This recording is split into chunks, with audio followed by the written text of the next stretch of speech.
तो दोस्तों स्वागत है आपका हमारे YouTube चैनल सॉल्यूशन सर में। हाय, दिस इज मोहित। तो आज की इस वीडियो में हम कवर करने वाले हैं आपके इस प्यारे से सब्जेक्ट को जिसका नाम है इंटरनेशनल बिजनेस। आज की वीडियो बेसिकली बीकॉम प्रोग्राम वाले बच्चों के लिए और बीकॉम ऑनर्स वाले बच्चों के लिए काफ़ी ज़्यादा बेनिफिशियल होने वाली है, क्योंकि आज की इस वीडियो में हम आपके इस सब्जेक्ट को वन शॉट के अंदर ख़त्म करेंगे। आज की वीडियो में कवर करें हमने सारे most repeated question, previous year question, सभी इंपॉर्टेंट टॉपिक्स के साथ। और इस वीडियो में मैंने आपके साथ कुछ शॉर्ट ट्रिक्स भी शेयर करी है जिनके थ्रू आप बड़े बड़े क्वेश्चन को इजी फॉर्म में याद कर सकते हो, चुटकियों में याद कर लोगे, ठीक है। और वीडियो में जो एक्सप्लेनेशन होने वाली है वो काफ़ी ज़्यादा इजी वे में होने वाली है, आपको सारी चीज़ें अच्छे से समझ में आ जाएगी। और अगर आप इन सारी चीज़ों को अच्छे से कर लेते हो तो आप अपने पेपर में 100% पास हो। आपको पेपर में पास होने से कोई नहीं रोक सकता। अपने स्टूडेंट्स को जो कि हमारी वीडियो देखते हैं मेनली 3 कैटेगरीज के अंदर डिवाइड करते हैं। तो सबसे पहले आते हैं हमारे वो बच्चे जो कि हमारी वीडियो को पेपर से एक दिन पहले देखते हैं, इनकी परसेंटेज थोड़ी सी ज़्यादा होती है।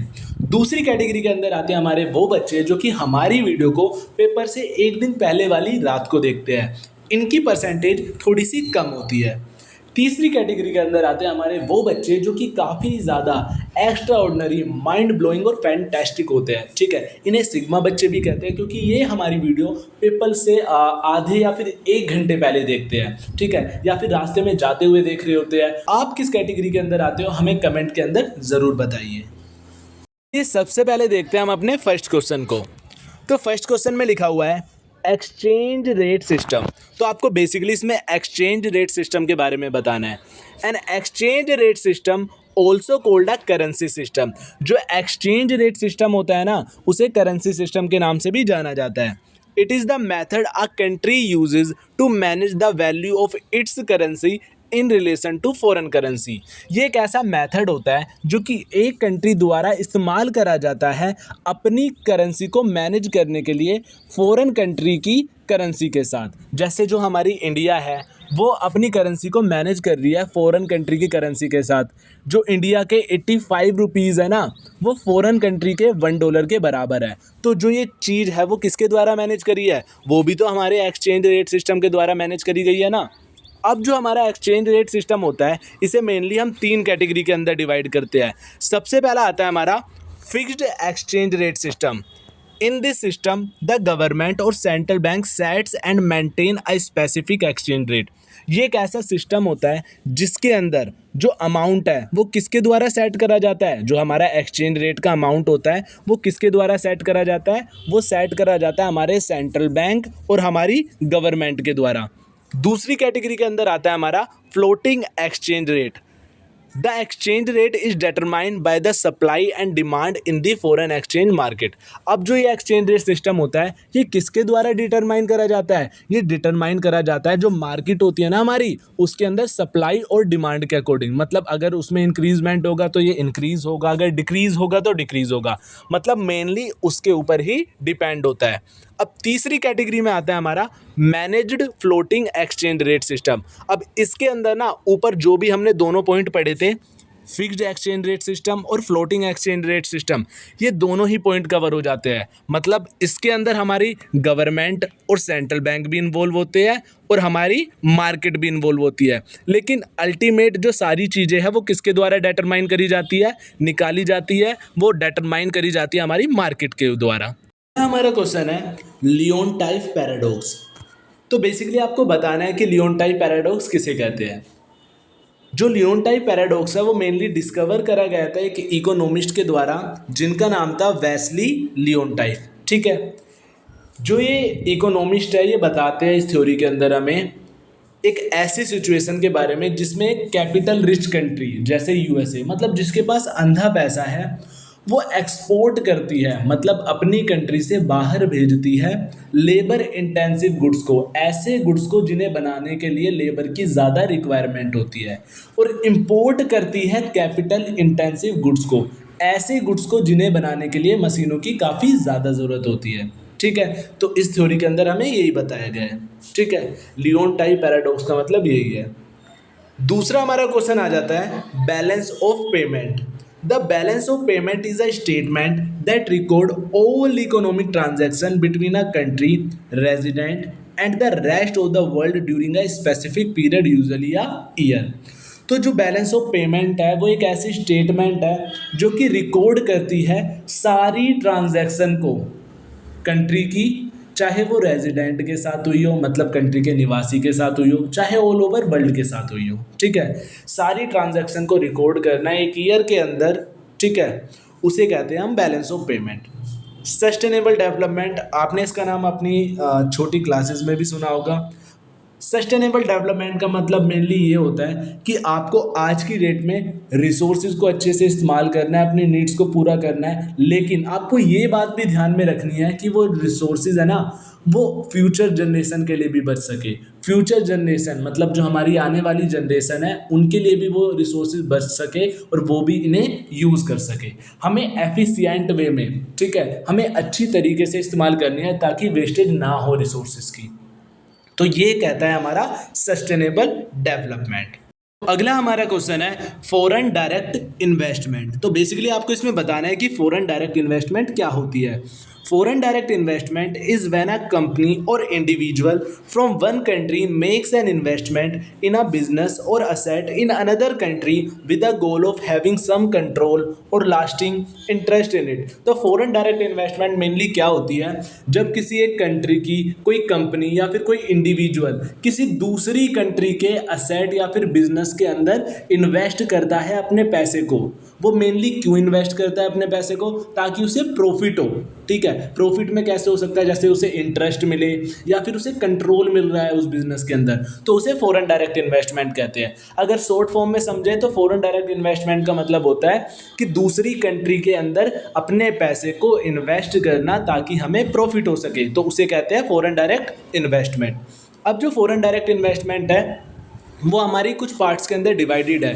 ठीक है, तो सबसे पहला हमारा पार्ट है हॉरिजॉन्टल एफडीआई। ठीक है, this is when a company invest in the same kind of business in the foreign country that it operates in its home country. ये मेनली तब होती है जब कोई कंपनी उसी बिजनेस के अंदर इन्वेस्ट करता है जो कि उसकी कैटेगरी में आता है। मतलब जैसे कोई कंपनी है इंडिया के अंदर, वो गारमेंट्स का काम करती है, तो उसने फॉरेन कंट्री के अंदर ना कुछ इन्वेस्टमेंट करी, कुछ पैसे लगाए उस बिजनेस के अंदर जो गारमेंट का काम करता था, तो इन दोनों की कैटेगरी सेम हो गई ना, तो इसे बोलेंगे हम हॉरिजॉन्टल एफडीआई। हमारा पॉइंट है vertical FDI. This happens when a company invests in a business in a foreign country that is parts of its supply chain। जब कोई एक कंपनी दूसरी फॉरेन कंट्री के अंदर इन्वेस्ट करती है उस बिजनेस के अंदर जो कि उसकी सप्लाई चेन का पार्ट होता है। ठीक है, मतलब कैटेगरी सेम नहीं होती, लेकिन जो कंपनी के अंदर चीज़ें इस्तेमाल करी जाती है ना सप्लाई करने में, उसका खाली वो पार्ट होता है, तो उस तरीके के बिजनेस में वो फॉरेन कंट्री के अंदर इन्वेस्ट करती है। अगला हमारा पॉइंट आ जाता है conglomerate FDI. This is when a company invest in a completely unrelated business in a foreign country. तो कॉन्ग्लोमरेट एफडीआई हमारी क्या कहती है कि जब कोई हमारी जो कंपनी है वो फॉरेन कंपनी के अंदर इन्वेस्ट करती है एकदम अनरिलेटेड बिजनेस में, मतलब उसका ना कुछ भी मैच नहीं करता, एकदम अनरिलेटेड बिजनेस के अंदर इन्वेस्ट करती है। ठीक है, उसके बाद आ जाता है हमारा green field investment. This involves starting a brand new business operation in a foreign country from the ground up like building a new factory और ऑफिस। तो जब कोई कंपनी फॉरेन कंट्री के अंदर एक नया बिजनेस स्टार्ट करती है ग्राउंड से, मतलब एकदम नीचे से, कहीं से भी कुछ मदद नहीं लेती, किसी के अंदर कुछ मर्ज नहीं करती, एकदम अपना पूरा नया बिजनेस स्टार्ट कर रही है ना, तो उसे ग्रीन फील्ड इन्वेस्टमेंट कहा जाता है। अगला हमारा पॉइंट आ जाता है brown field investment. This involve buying और merging with an existing company in the foreign country. तो इसका मतलब क्या है कि हम फॉरेन कंट्री के अंदर कोई बिजनेस को ही खरीद ले रहे हैं या फिर उस बिजनेस के साथ अपनी कंपनी को मर्ज कर रहे हैं, तो उसे कहते हैं ब्राउन फील्ड इन्वेस्टमेंट। अगला हमारा पॉइंट आ जाता है joint venture. This is when a company from one country partner with a company in another country to create a new business together. Mainly ये क्या होता है, जैसे इंडिया की एक कंपनी है, उसका कोई एक पार्टनर है, और फॉरेन की एक कंट्री है, उसका कोई एक पार्टनर है, वो दोनों पार्टनर्स मिलके आपस में एक नया बिजनेस स्टार्ट करने की सोच रहे हैं, तो उसे बोलेंगे हम जॉइंट वेंचर। ठीक है, अब इसकी शॉर्ट ट्रिक क्या है हमारी, जब सीवी दिया गुनगुन ने हिमांशी को, ठीक है, तो जे से हो जाएगा हमारा जॉइंट वेंचर, ठीक है, बी से हो जाएगी हमारी ब्राउनफील्ड इन्वेस्टमेंट, सी से हो जाएगा हमारा कॉन्ग्लोमरेट एफडीआई, ठीक है, वी से हो जाएगा हमारा वर्टिकल एफडीआई, गुनगुन के जी से हो जाएगा हमारा ग्रीन फील्ड इन्वेस्टमेंट, ठीक है, एन से कुछ नहीं होगा, एन ही वो खाली बस मतलब सेंटेंस को पूरा करने के लिए लिखा गया है। हिमांशी के एच से हो जाएगा हमारा हॉरिजॉन्टल, ठीक है, को से भी कुछ नहीं होगा। तो ये हमारा सेंटेंस बना है जब सीवी दिया गुनगुन ने हिमांशी को, तो मतलब इसी लाइन को आप याद रख सकते हो, जिससे आपको ये जो सारे पॉइंट है ना वो याद आ जाएंगे। तो अगला हमारा क्वेश्चन है, the world has became global village, what do you understand by this statement and explain the driving force behind it. ठीक है, बिहाइंड इट, तो जो वर्ल्ड है वो हमारी एक तरीके से ग्लोबल विलेज बन चुकी है। तो आप इस स्टेटमेंट से क्या समझते हो ये आपको बताना है, और कौन कौन से फोर्सेस है जो इसके पीछे हैं। ठीक है, चलिए इसके आंसर को देखते हैं।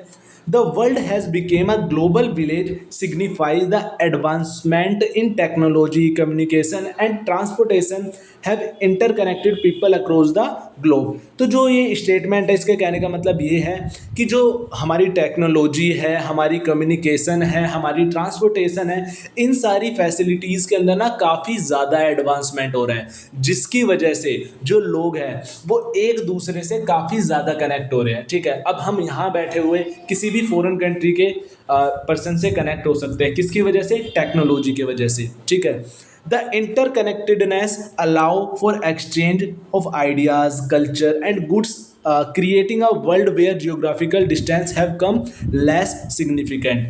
तो अब जो टेक्नोलॉजी एडवांसमेंट होती जा रही है ना टेक्नोलॉजी के अंदर, और काफ़ी ज़्यादा चेंजेस हो रहे हैं, डेवलप्ड कर रही है कंट्री, ठीक है, इन सारी चीज़ों की वजह से।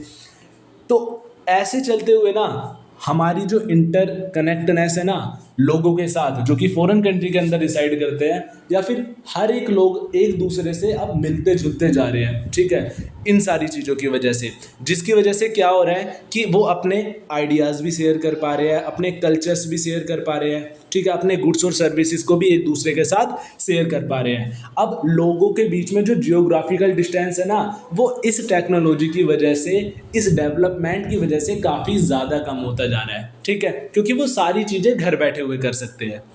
अब बात करते हैं driving forces behind the global village concept. अब कौन से ऐसे फोर्सेस है जो कि इस कॉन्सेप्ट्स के पीछे आते हैं, तो सबसे पहला है टेक्नोलॉजी एडवांसमेंट। सबसे मेन रीज़न तो यही है कि टेक्नोलॉजी में काफ़ी ज़्यादा एडवांसमेंट हो रहा है। ठीक है, दूसरा है ट्रांसपोर्टेशन इम्प्रूवमेंट, ट्रांसपोर्टेशन की फैसिलिटी में भी काफ़ी ज़्यादा इम्प्रूवमेंट हो रही है। तीसरा है कल्चरल एक्सचेंज, आज की डेट में फॉरेन कंट्री है वो हमारी कल्चर को एक्सचेंज कर रही है। ठीक है, तो ये सारी जो फोर्सेस है वो रिस्पॉन्सिबल हैं, ठीक है, इंटरकनेक्टनेस के लिए, जिसके थ्रू लोग एक दूसरे से कनेक्ट हो पा रहे हैं। ठीक है, अगला हमारा क्वेश्चन है, discuss the difference problem faced by the company while expanding it's business in overseas market. तो आपको उन प्रॉब्लम्स के बारे में बताना है जो कि कोई कंपनी फेस करती है जब वो अपने बिजनेस को एक्सपेंड करती है, मतलब दूसरी कंट्रीज़ के अंदर एक्सपेंड करती है, तो वो कौन कौन सी प्रॉब्लम को फेस करती है। चलिए इसके आंसर को देखते हैं। Challenges include language and cultural differences, compliances with local laws, high setup codes, unfamiliar market, managing international teams. तो ये सारे चैलेंजेस होते हैं हमारे, जो कि हमारी जो कंपनी है वो फेस करती है। जैसे सबसे पहला है हमारा लैंग्वेज, क्योंकि जिस कंट्री के अंदर वो अपना बिजनेस एक्सपेंड करना चाहती है वहाँ की उसे लैंग्वेज अच्छे से नहीं आती होगी। ठीक है, कल्चरल डिफरेंस, पहले वो जिस कंट्री के अंदर काम कर रही थी उसका कल्चर अलग था, अब वो जिस कंट्री के अंदर अपने बिजनेस को एक्सपेंड करना चाहती है उसका कल्चर अलग है। ठीक है, वहाँ के लॉज, वहाँ के कानून भी अलग है। ठीक है, अब बिजनेस को एक्सपेंड करने के लिए जो हमारी कॉस्ट है वो भी काफ़ी ज़्यादा लगती है। अनफेमिलियर मार्केट, मतलब वहाँ की जो मार्केट्स है ना उसके बारे में कंपनी को इतनी ज़्यादा नॉलेज नहीं होती। मैनेजिंग इंटरनेशनल टीम, अब सारी जो टीम्स है उन्हें मैनेज करना पड़ता है जब हम अपने बिजनेस को एक्सपेंड करते हैं तो। ठीक है, अगला हमारा क्वेश्चन है explain various modes of entry along with their advantage and disadvantage. तो आपको मार्केट के अंदर जब जो कोई कंपनी है वो एंटर करती है तो उसके क्या क्या एडवांटेजेस है और क्या क्या डिसएडवांटेजेस है वो आपको बताने हैं। ठीक है, modes of entry refers to the different way a business can enter a new international market. तो मोड्स का मतलब क्या होता है, मोड्स ऑफ एंट्री का मतलब मेनली क्या होता है कि वो तरीके जिनके थ्रू मार्केट के अंदर जो कंपनीज है वो एंटर करती है, तो उसके कुछ हमारे एडवांटेजेस भी होते हैं और कुछ डिसएडवांटेजेस भी होते हैं। सबसे पहला हमारा मोड आता है एक्सपोर्टिंग, मतलब अपने सामान को दूसरी कंट्री के अंदर एक्सपोर्ट करके। Selling product made in your home country to customer in another country. ठीक है, अब इसके क्या क्या एडवांटेजेस होते हैं।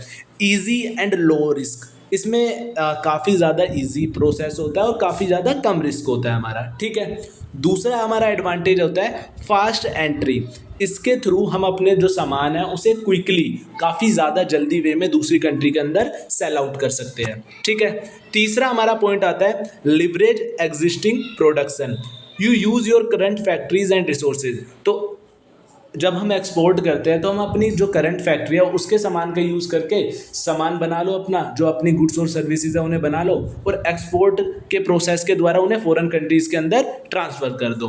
तो ये तीन तो हो गए हमारे एडवांटेजेस। ठीक है, अब बात करते हैं डिसएडवांटेजेस के बारे में।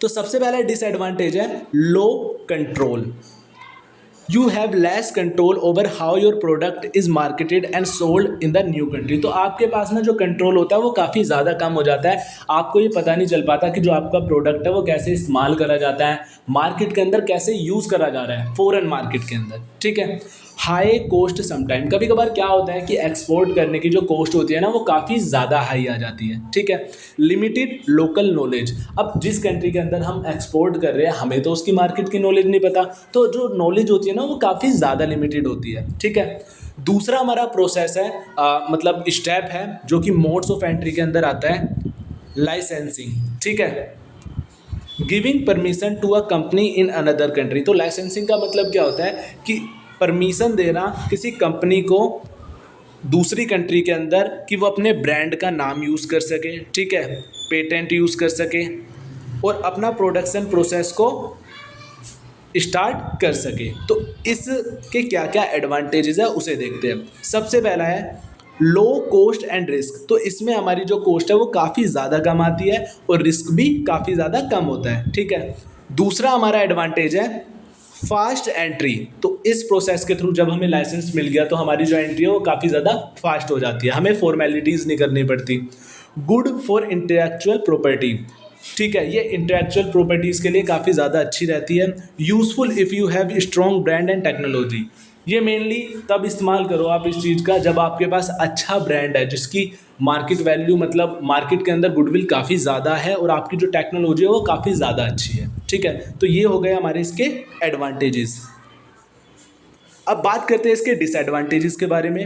लेस कंट्रोल, अब जब हम अपनी जो गुड्स और सर्विसेज है उन्हें फॉरेन कंट्री के अंदर करते हैं तो जो हमारा कंट्रोल है भाई वो तो लेस हो जाता है ना, सिंपल सी बात है। ये तो दोनों पॉइंट्स के अंदर हमारा कॉमन आ गया कि जब एक्सपोर्ट में भी हमारा लेस कंट्रोल हो जाता है और लाइसेंसिंग में भी लेस कंट्रोल हो जाता है। Risk of creating a competitor, अब कॉम्पिटिटर क्रिएट करने में रिस्क क्रिएट हो जाता है लाइसेंसिंग के प्रोसेस के अंदर। कैसे हो जाता है, the licensing could learn your secret and become your rival later. अब क्या हो जाता है कि जो लाइसेंस जब हमें लाइसेंस प्रोवाइड करती है कोई भी मतलब कंट्री अपना बिजनेस करने के लिए तो उसके साथ ना हम अपने सारे सीक्रेट शेयर कर देते हैं, तो इसकी वजह से हमारा जो रिस्क है ना वो क्रिएट हो जाता है। तीसरा हमारा डिसएडवांटेजेस होते हैं lower return, you only get a percentage of sale royalty. अब सिंपल सी बात है, इसमें जो हमें रिटर्न होता है ना वो काफ़ी ज़्यादा कम मिलता है क्योंकि हमें कुछ परसेंटेज ही मिलती है जैसे रॉयल्टी के फॉर्म में। तीसरा हमारा है पॉइंट जिसके थ्रू हम मार्केट के अंदर एंटर कर सकते हैं जॉइंट वेंचर। ठीक है, ऊपर भी मैंने बताया था जॉइंट वेंचर, दोबारा पढ़ते हैं। Partnering with a local company in foreign market to create a new shared business, you both contribute resource and share profit and risk. तो जॉइंट वेंचर का मतलब क्या होता है, जो फॉरेन कंट्री के अंदर पहले से ही कोई कंपनी, छोटी कंपनी मौजूद है, उसके साथ मर्ज हो जाना, उसके साथ मिल के बिजनेस करना और दोनों अपना जो रिसोर्सेज है उसे इस्तेमाल करके प्रोडक्ट बनाते हैं, तो उसे बोलते हैं हम जॉइंट वेंचर। तो इसके क्या एडवांटेजेस होते हैं? Shared cost and risk. अब जो भी रिस्क होगा वो खाली एक ही तो कंपनी को नहीं होगा, वो दोनों कंपनी को होगा, ठीक है। दूसरा है हमारा लोकल नॉलेज एंड कनेक्शन। अब मतलब जिस कंपनी ने फॉरेन कंट्री के अंदर इन्वेस्ट करा है उस छोटी कंपनी के साथ, उसे वहाँ की नॉलेज भी मिल जाएगी उस कंपनी के थ्रू, ठीक है। आगे हमारा तीसरा एडवांटेज है can be seen a local entity, this can build trust with local customer और गवर्नमेंट। अब आप उस फॉरेन कंट्री में जो पहले से कंपनी मौजूद है उसके साथ आप मर्ज हुए हो, तो उस कंपनी को तो पहले से ही वहाँ के लोकल कस्टमर जानते हैं, तो आपको दिक्कत नहीं होगी मार्केट के अंदर एंटर होने में, ठीक है, क्योंकि लोगों का उस कंपनी के ऊपर पहले से ही विश्वास है, ठीक है। अब इसके बात करते हैं डिसएडवांटेजेस के बारे में। Potential for conflict, disagreement can arise between partner on how to run the business. कभी कभार क्या होता है कि कॉन्फ्लिक्ट हो जाती है, कुछ छोटे छोटे बातों पर विवाद भी हो जाता है, ठीक है, क्योंकि दो अलग अलग बिजनेस है, वो दोनों आपस में मर्ज हुए हैं। के आगे है हमारा loss of control, decision are shared so you do not have full authority. अब जो डिसीजन है वो दोनों को ही लेने पड़ते हैं, तो धीरे धीरे करके जो कंट्रोल है वो भी हमारा कम होता जाता है। Integration challenges, combining different company culture and practice can be difficult. अब दोनों कंट्री के अलग अलग कल्चर को कंबाइन करना ये काफ़ी ज़्यादा मुश्किल हो जाता है। हमारा क्वेश्चन है globalisation is a blessing as well as curse, comment on this statement. तो जो ग्लोबलाइजेशन है वो हमारे लिए एक ब्लेसिंग भी है और क्योर्स भी है, तो आपको इस स्टेटमेंट पे कमेंट करना है। तो क्योर्स का मतलब होता है हमारा डिसएडवांटेजेस, ठीक है, और ब्लेसिंग का मतलब होता है हमारा एडवांटेजेस। तो क्या डिसएडवांटेजेस है, चलिए उन्हें देखते हैं। तो सबसे पहला है हमारा job displacement. It can also result in job displacement in developed countries as companies move production to countries with lower labour cost. अब जो हमारी कुछ कंपनीज होती है वो अपनी जो प्रोडक्शन होती है उन्हें मूव ऑन कर देती है, मतलब प्रोडक्शन जो प्रोसेस है ना वो दूसरी कंट्री के अंदर सेटअप कर लेती है, अपनी कंपनीज को दूसरी कंट्री के अंदर सेटअप कर लेती है। किन कंट्रीज़ के अंदर सेटअप करती है? उन कंट्रीज़ के अंदर सेटअप करती है जहाँ पर जो लेबर कॉस्ट होती है वो काफ़ी ज़्यादा कम होती है, ठीक है, मतलब वहाँ पर उन्हें एम्प्लॉय ना काफ़ी ज़्यादा कम कॉस्ट में मिल जाते हैं, तो इससे जॉब डिस्प्लेसमेंट का खतरा भी बढ़ जाता है, ठीक है।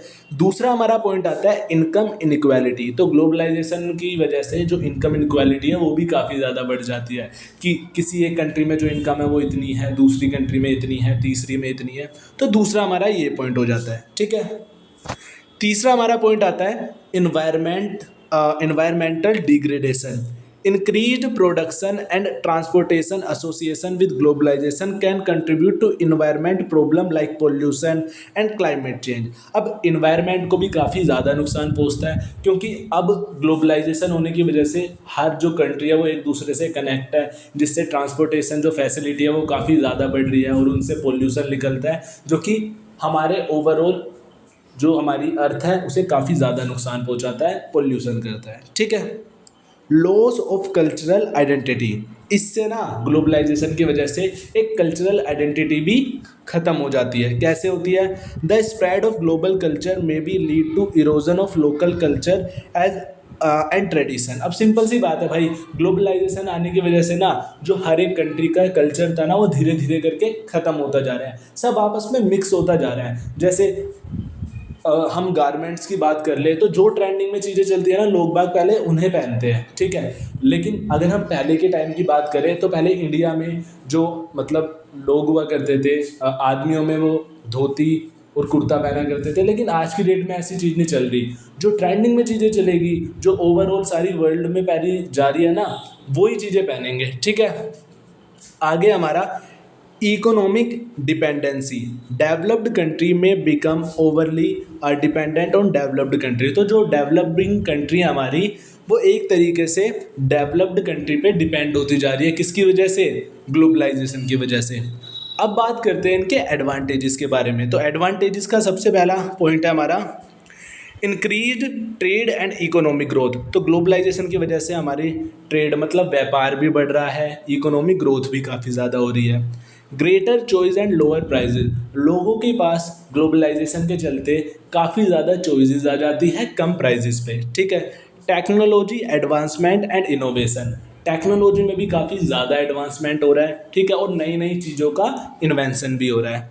कल्चरल एक्सचेंज एंड अंडरस्टैंडिंग, अब ग्लोबलाइजेशन की वजह से जो एक कंट्री है वो दूसरी कंट्री के साथ अपने जो कल्चर है उससे भी एक्सचेंज कर सकती है। जैसे आप देख रहे होंगे आज की डेट में जो फॉरेन कंट्री है ना वो हमारे कल्चर को अडोप्ट कर रही है, वो अपनी अंडरस्टैंडिंग को शेयर कर सकते हैं, ठीक है। अगला हमारा पॉइंट है जॉब क्रिएशन। अब सारी कंपनी ग्लोबलाइजेशन के थ्रू एक दूसरे से कनेक्ट होती है, लोग बाग एक दूसरे से कनेक्ट होते हैं, तो इससे क्या होता है, एम्प्लॉयमेंट अपॉर्चुनिटीज़ इंक्रीज होती है मार्केट के अंदर, जो कि हेल्प करती है जॉब क्रिएशन में, ठीक है। हमारा क्वेश्चन है what do you mean by international business, explain various factor influences international business. तो आपको बताना है कि इंटरनेशनल बिजनेस किसे कहते हैं और कौन कौन से वो फैक्टर हैं जिनके थ्रू जो हमारा इंटरनेशनल बिजनेस है वो इन्फ्लुएंस होता है, ठीक है। तो चलिए इसके आंसर को देखते हैं। International business refers to commercial transaction including the exchange of goods and services, resources and capital that cross national borders. तो इंटरनेशनल बिजनेस का मतलब ये है कि आपको कमर्शियल ट्रांजैक्शन करनी है, मतलब आपको मेनली बिजनेस करना है अपने जो नेशनल बॉर्डर है ना उससे बाहर, मतलब दूसरी कंट्रीज़ के अंदर जो हम बिज़नेस करते हैं ना उसे मेनली इंटरनेशनल बिजनेस कहा जाता है। तो जो हमारा बिजनेस है वो मेनली किन चीज़ों का हो सकता है, exchange of goods and services का, रिसोर्सेज का और कैपिटल का, ठीक है, जो कि हम दूसरी कंट्रीज़ के अंदर करते हैं। इसके हमारे मेनली कौन कौन से फैक्टर हो सकते हैं, जैसे इकोनॉमिक फैक्टर हो सकता है, पॉलिटिकल फैक्टर हो सकता है, टेक्नोलॉजिकल फैक्टर हो सकता है। जैसे टेक्नोलॉजिकल फैक्टर में अगर टेक्नोलॉजी में इंक्रीजमेंट होगा तो हमारा इंटरनेशनल बिजनेस बढ़ेगा। पॉलिटिकल फैक्टर में क्या होगा, अगर जो हमारी गवर्नमेंट है वो जो लॉ है, ठीक है, कानून है, उन्हें काफ़ी ज़्यादा सिंपल रखेगी, ठीक है, टैक्स फ्री रखेगी, तो उससे हमारा इंटरनेशनल बिजनेस बढ़ेगा। और इकोनॉमिक फैक्टर बोलता है कि जितने भी सारे बैरियर्स हैं उन्हें अगर हटा दिया जाए, जितनी भी सारी रुकावटें इंटरनेशनल बिजनेस करने में आती है उन्हें हटा दिया जाए, तो वो उसके थ्रू भी जो हमारा इंटरनेशनल बिजनेस है वो मार्केट के अंदर इंक्रीज़ होगा। इन नोट्स के थ्रू मैं आपको पढ़ा रहा हूँ, आप इन नोट्स को परचेज कर सकते हो खाली कितने रुपीज़ में, 29 रुपीज़ में। और ये इसकी जो ये कॉस्ट है ये मेनली इतनी कम इसलिए रखी गई है ताकि सारे बच्चे इन नोट्स को परचेज करके अपनी रिवीजन को एक टॉप लेवल तक कर सके, 100% अपनी रिवीजन को करके पेपर में फोड़ कर आ सके। और यार 29 रुपीज़ में कोई भी पेपर पास हो रहा है, आप अपनी रिवीजन अच्छे से कर पा रहे हो, तो मेरे अकॉर्डिंग तो यार वो ज़्यादा नहीं है। तो मेरे अकॉर्डिंग यार आपको इन नोट्स को परचेज करना चाहिए और अपनी रिवीजन को अच्छे वे में करना चाहिए, ठीक है। अगला क्वेश्चन है हमारा, explain the theory of absolute advantage international trade. तो आपको इस थ्योरी को ना एक्सप्लेन करना है and provide an example illustrating its application, और आपको एक एग्जांपल भी प्रोवाइड करना है जो इस थ्योरी को डिस्क्राइब करे। तो जो ये थ्योरी है वो मेनली किसके द्वारा लिखी गई है, एडम स्मिथ जी के द्वारा लिखी गई है। वो इस थ्योरी में ये बताते हैं कि एक कंट्री को उस चीज़ पर फोकस करना चाहिए, मतलब उन चीज़ों का प्रोडक्शन करना चाहिए जिसमें वो काफ़ी ज़्यादा एक्सपर्ट हो, ना कि उन चीज़ों का जिसमें वो काफ़ी ज़्यादा एक्सपर्ट ना हो, ठीक है। तो उन चीज़ों का प्रोडक्शन करना है, उन गुड्स और सर्विसेज का प्रोडक्शन करना है कंट्री को जिसमें वो काफ़ी ज़्यादा एक्सपर्ट हो, एफिशिएंट वे में रिसोर्सेज का यूटिलाइजेशन कर रहे हो, ठीक है।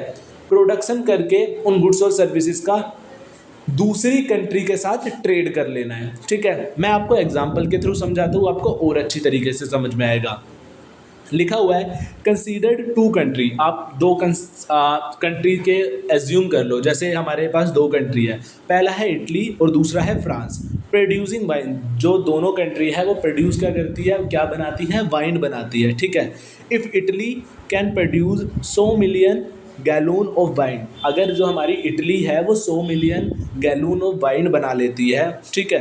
While France can produce less than with same resources, लेकिन जो फ्रांस हमारी कंट्री है ना वो उनसे कम वाइन बनाती है, जबकि उनके पास भी वो सेम ही रिसोर्सेज है, ठीक है। Italy can absolute advantage in wine production, अब तो सिंपल सी बात है भाई, इटली के पास सेम रिसोर्सेज है और हमारे फ्रांस के पास भी सेम रिसोर्सेज है, लेकिन इटली हमारी वाइन का प्रोडक्शन ज़्यादा कर दिया है तो डेफिनेटली उसे फ़ायदा होगा, ठीक है। Conversely in France, if France can produce more cloth than Italy with same resources, France can absolute advantage in cloth production. और अगर हम बात करें, अगर हमारी फ्रांस एक कंट्री है इटली के पास भी सेम रिसोर्सेज है और फ्रांस के पास भी सेम रिसोर्सेज है, लेकिन जो हमारी फ्रांस है ना वो ज़्यादा क्वांटिटी में जो क्लोथ्स है उनका प्रोडक्शन कर रही है उन्हीं सेम रिसोर्सेज के साथ। ठीक है, तो अब इस जो हमारी क्लोथ का प्रोडक्शन है इसके अंदर किसको फ़ायदा होगा? फ्रांस को फ़ायदा होगा। वाइन के अंदर इटली को फ़ायदा हो रहा था और क्लोथ्स के अंदर फ्रांस को फ़ायदा हो रहा है। ठीक है, आगे लिखा हुआ है इसमें, and they should trade with each other. This way both countries can benefit from specialization and trade, leading to higher overall production and consumption. तो देखो, अब दोनों कंट्री किसी ना किसी चीज़ में एक्सपर्ट है। जैसे जो हमारी इटली है वो वाइन के प्रोडक्शन करने में एक्सपर्ट है। ठीक है, जो हमारी फ्रांस है वो क्लोथ के प्रोडक्शन करने में एक्सपर्ट है। तो अब जो ये दोनों कंट्री है ना ये आपस में ट्रेड कर सकती है। इससे क्या होगा कि दोनों कंट्री को आपस में बेनिफिट होगा और ओवरऑल जो हमारा प्रोडक्शन है और वो कंजप्शन है वो बढ़ेगा। ठीक है, तो ये थ्योरी हमारी यही बताती है। होप कि आपको समझ में आ गया होगा अच्छे से, और अगर अभी भी समझ नहीं आया तो आप एग्जाम्पल को दोबारा रीड आउट कर सकते हो, आपको अच्छे से समझ में आ जाएगा। What are the various component of economic and financial policies of international business discuss. तो आपको बताना है कौन कौन से कंपोनेंट हैं इकोनॉमिक और फाइनेंशियल पॉलिसीज़ के जो कि इंटरनेशनल बिजनेस के अंदर आते हैं। ठीक है, चलिए इसके आंसर को देखते हैं। The component of economic and financial policies in international business and encompass a range of factors that influence how business operate across border। तो मेनली इसके अंदर वो चीज़ें आती है जो हमें बताती है कि जो हमारा इंटरनेशनल बिजनेस है वो कैसे परफॉर्म करता है अक्रॉस द बॉर्डर, मतलब बॉर्डर के बाहर, एक कंट्री की लोकल बाउंड्रीज के बाहर ही परफॉर्म होता है ना हमारा international business. These component can be broadly categorised as follows. तो जो ये हमारे कंपोनेंट है ये कुछ कैटेगरी में कैटेगराइज्ड है। चलिए उन कंपोनेंट को देखते हैं।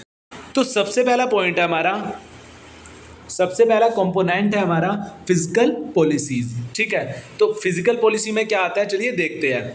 This involve government spending and taxation policies that can affect demand, inflation and exchange rate, influencing international trade and investment flows। तो फिजिकल पॉलिसीज में क्या होता है, जो गवर्नमेंट होती है ना वो स्पेंड करती है किन चीज़ों के ऊपर, टैक्सेशन पॉलिसीज़ के ऊपर। ठीक है, जो कि इफ़ेक्ट करती है मार्केट के अंदर डिमांड को, एक्सचेंज रेट को, जिसकी वजह से हमारा क्या होता है, जो इंटरनेशनल ट्रेड होते हैं ना और इन्वेस्टमेंट फ्लोज होते हैं वो इन्फ्लुएंस होते हैं, वो इंक्रीज होते हैं। ठीक है, दूसरा हमारा पॉइंट है monetary policy implemented by central bank. ये इम्प्लीमेंट करी जाती है सेंट्रल बैंक के द्वारा।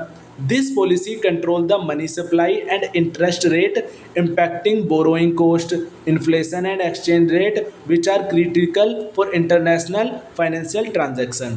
अब जो मॉनेटरी पॉलिसी है ये सेंट्रल बैंक के द्वारा इम्प्लीमेंट करी जाती है और इस पॉलिसी के अंदर हम क्या कंट्रोल करते हैं, मनी सप्लाई को कंट्रोल करते हैं, इंटरेस्ट रेट को कंट्रोल करते हैं।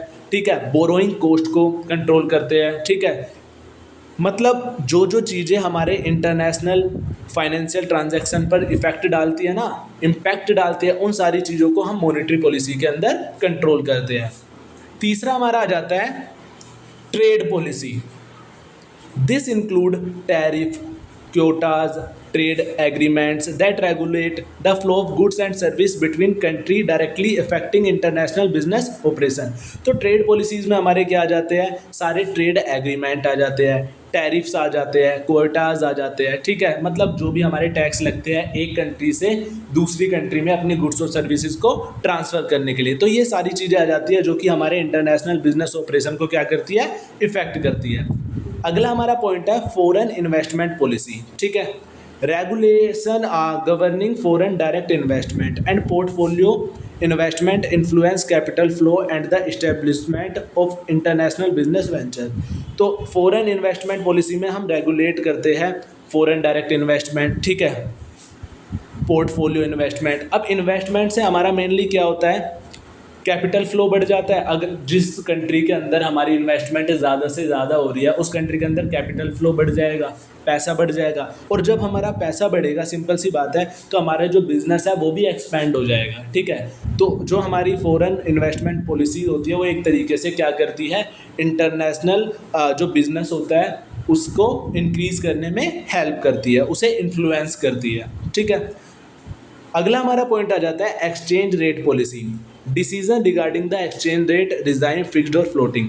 तो एक्सचेंज रेट पॉलिसी तो मेनली हमें ये बताती है कि जो हमारा एक्सचेंज रेट है ना वो हमारा क्या रहेगा, फिक्स्ड रहेगा, फ्लोटिंग रहेगा। ठीक है, and intervention in the foreign exchange market can signify impact the competitiveness of international business. तो जब हम किसी भी कंट्री के साथ व्यापार करते हैं तो हमारा एक फॉरेन एक्सचेंज रेट होता है ना, जैसे हमारी करेंसी की वैल्यू उनकी करेंसी की किस वैल्यू के बराबर होगी, तो वो हमारा एक्सचेंज रेट पॉलिसी के अंदर आ जाता है। और अगर हम उसके अंदर कुछ चेंजेस करते हैं ना तो ये चेंजेस भी हमारे इंटरनेशनल बिजनेस के ऊपर काफ़ी ज़्यादा इम्पैक्ट डालते हैं। अब बात कर लेते हैं इसे याद करने की शॉर्ट ट्रिक के बारे में। तो शॉर्ट ट्रिक में हमारा सेंटेंस लिखा हुआ है, फिस्कल ने मॉनेटरी से बोला चल फॉरेन में ट्रेड करते हैं एक्सचेंज का। ठीक है, तो फिस्कल से तो मेरी फिस्कल पॉलिसी आ गई। ठीक है, फिस्कल ने मॉनेटरी से बोला, तो मॉनेटरी से मेरा क्या आ गया, मॉनेटरी पॉलिसी। ठीक है, मॉनेटरी से बोला चल फॉरेन, फॉरेन से मेरा क्या आ गया, फॉरेन इन्वेस्टमेंट पॉलिसी। में ट्रेड करते हैं एक्सचेंज का। ठीक है, में ट्रेड से आ गया मेरा ट्रेड पॉलिसी और एक्सचेंज से आ गया मेरा क्या, एक्सचेंज रेट पॉलिसी। ठीक है, तो ये आप सेंटेंस याद कर लेना, आपको सारे पॉइंट ऑटोमेटिकली याद हो जाएंगे और आप कभी भी नहीं भूलोगे। हमारा क्वेश्चन है, what is Heckscher-Ohlin theory of trade, state it's underlying assumption. तो आपको बताना है कि हेक्सर-ओहलिन थ्योरी ऑफ ट्रेड क्या होती है और आपको इसकी अजम्पशन को भी अंडरलाइन करना है, मतलब उसे भी बताना है उसके अंदर क्या क्या एजम्पशन है। तो चलिए इसके आंसर को देखते हैं। तो जो हेक्सर-ओहलिन थ्योरी है ना, इसे प्रोपोर्शन थ्योरी के नाम से भी जाना जाता है, फैक्टर प्रोपोर्शन थ्योरी के नाम से भी जाना जाता है। इस थ्योरी में बेसिकली बताया गया है एक जो हमारी कंट्री है, ठीक है, उसके पास जो सबसे ज़्यादा फैक्टर होते हैं उन्हें उसे मेनली उन फैक्टर से बनने वाली गुड्स और सर्विसेज का एक्सपोर्ट करना है। ठीक है, और जो उस कंट्री के पास कम फैक्टर है उनसे बनने वाली गुड्स और सर्विसेज का उसे ज़्यादा इंपोर्ट करना है। ठीक है, जो फैक्टर उसके पास कम है उसका तो उसे ज़्यादा इंपोर्ट करना है उन गुड्स और सर्विसेज का, और जो फैक्टर उसके पास ज़्यादा है उनसे बनने वाली गुड्स और सर्विसेज का उसे एक्सपोर्ट करना है। ठीक है, जैसे हमारी इंडिया है वो जो लेबर इंटेंसिव गुड्स और सर्विसेज होते हैं उनका एक्सपोर्ट करती है फॉरेन कंट्री के अंदर, और जो हमारे कैपिटल इंटेंसिव गुड्स और सर्विसेज होती है उन्हें इंपोर्ट करती है इंडिया के अंदर, उनसे बनने वाले गुड्स और सर्विसेज को। ठीक है, तो हेक्सर-ओहलिन थ्योरी हमारी यही बताती है। चलिए अब इसकी अजम्पशन को देख लेते हैं। तो सबसे पहले हमारी अजम्पशन है, factor endowment offer differ, countries have different endowment of factor of production like labour, capital, land. तो हर एक कंट्री के पास ना अलग अलग फैक्टर ऑफ प्रोडक्शन हो सकते हैं, जैसे लेबर, कैपिटल, लैंड। ठीक है, दूसरा हमारा पॉइंट है factor mobility, factor of production are mobile within a country but immobile between the countries. तो जो हमारे फैक्टर ऑफ प्रोडक्शन है वो मोबाइल तो होते हैं, मतलब जा तो सकते हैं कंट्री के अंदर, कहीं भी चले जा सकते हैं, लेकिन कंट्री से बाहर नहीं जा सकते। ठीक है, तीसरा हमारा है varying factor intensities, goods are produce using different combination and proportion of factor of production. जो हमारे गुड्स होते हैं वो अलग अलग कॉम्बिनेशन से प्रोड्यूस करे जा सकते हैं, अलग अलग मेथड का इस्तेमाल करके प्रोड्यूस करे जा सकते हैं, अलग अलग प्रोपोर्शन से फैक्टर ऑफ प्रोडक्शन का इस्तेमाल करके हम अपने गुड्स और सर्विसेज को प्रोड्यूस कर सकते हैं। तो तीसरा पॉइंट हमारा ये बताता है। चौथे पॉइंट में देखते हैं, नो ट्रांसपोर्टेशन कॉस्ट और ट्रेड बैरियर। तो this simplifies identical commodities price in every country with free trade. तो अगर हमारा जो ट्रेड है वो एकदम पूरा फ्री वे में होता है तो उससे हमारी जो कोई भी ट्रांसपोर्टेशन कॉस्ट नहीं लगती और ना ही कोई हमारा ट्रेड बैरियर आता, मतलब व्यापार में कोई भी रुकावट नहीं आती। ठीक है, फिफ्थ हमारा पॉइंट है perfect competition exist in both commodity and factor market. अब दोनों ही कंट्री में जो हमारा कंपटीशन है ना वो बराबर होगा, एक तरीके से परफेक्ट होगा। एक कंट्री में इस चीज़ का कंपटीशन ज़्यादा होगा, एक कंट्री में किसी और चीज़ का कंपटीशन ज़्यादा होगा, तो वो बैलेंस्ड रह के चलता है। अगला हमारा पॉइंट है होमोजीनियस प्रोडक्शन फंक्शन। तो जो हमारे प्रोडक्शन फंक्शन होते हैं वो हर एक कंट्री में होमोजीनियस होते हैं, मतलब सेम होते हैं। उससे अगला हमारा पॉइंट है difference in resource endowment and proportion. देखो हर एक कंट्री के अलग अलग हमारे रिसोर्सेज हो सकते हैं, ठीक है, अलग अलग प्रोपोर्शन में हो सकते हैं, ठीक है। हर एक कंट्री के उनकी गुड्स और सर्विसेज का अलग अलग प्राइस हो सकता है जो कि वो प्रोडक्शन में यूज़ करती है, ठीक है। अगला हमारा पॉइंट है constant return to scale. Increasing all input by certain proportion will increase output by same proportion. अगर हम इनपुट को इंक्रीज करते हैं कुछ प्रोपोर्शन से तो उसी प्रोपोर्शन से जो हमारा आउटपुट है वो भी इंक्रीज होता है, ठीक है। जैसे हम कंपनी के अंदर रॉ मटेरियल की जो क्वांटिटी है वो बढ़ा देंगे तो जो हमारी प्रोडक्शन की क्वांटिटी है वो भी बढ़ जाएगी। Identical technology. अब सिंपल सी बात है, जो हमारी टेक्नोलॉजी है ना, जो दोनों कंट्री है उसके अंदर सेम तरीके की इस्तेमाल करी जाती है, ठीक है। सेम ही टेक्नोलॉजी का इस्तेमाल करके हमारा प्रोडक्शन करा जाता है।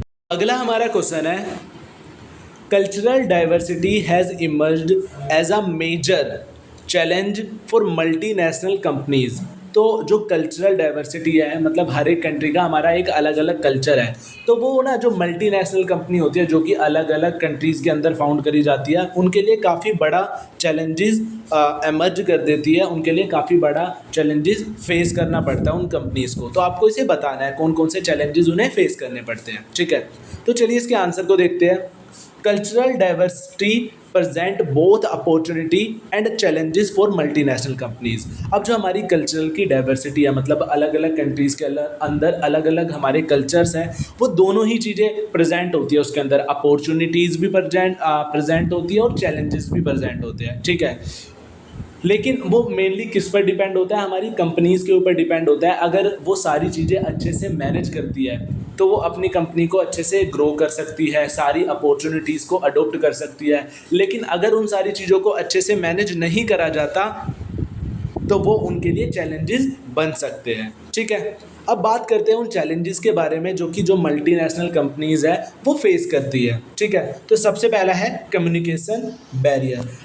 अब हर एक कंट्री की अलग अलग लैंग्वेज होती है, तो सबसे पहला रीज़न आ जाता है हमारा कम्युनिकेशन बैरियर। अगर कोई भी कंपनी अपने प्रोडक्शन को एक्सपेंड करती है दूसरी कंट्री तक तो सबसे पहला हमारा जो पॉइंट आ जाता है कम्युनिकेशन बैरियर का आ जाता है, लैंग्वेज का आ जाता है, ठीक है। दूसरा आता है हमारा डिफरेंस। जो हमारा कम्युनिकेशन बैरियर है उसके अंदर मेनली क्या आ जाता है, difference in language, communication style, non verbal cues and create misunderstanding and hinder effective communication। तो जो हमारे कम्युनिकेशन बैरियर है वो एक तरीके से लैंग्वेज में आता है जिसकी वजह से जो हमारी कंपनीज़ है वो एक इफ़ेक्टिव वे में कन्वर्सेशन नहीं कर पाती वहाँ के लोगों से, क्योंकि उन्हें वहाँ की जो चीज़ें हैं वो अच्छे से पता नहीं होती। क्योंकि जब लैंग्वेज ही नहीं पता होगी तो चीज़ों को कैसे समझ पाएगी, ठीक है। तो सबसे पहला चैलेंजेस ये फेस करती है।